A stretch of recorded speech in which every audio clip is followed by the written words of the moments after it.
सबैजनालाई नमस्कार। म चाहिँ पृथ्वी महत। म चाहिँ आज यो मानवञ्जन गाउँपालिका तथा काठमाडौँ युनिभर्सिटीको संयुक्त आयोजनामा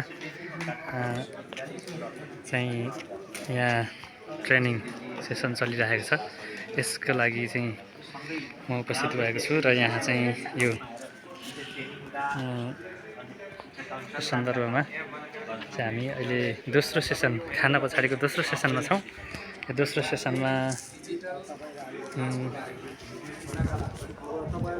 सेसनमा चाहिँ हामी यो डिजिटल लिडरसिप सम्बन्धी ट्रेनिङमा छौँ।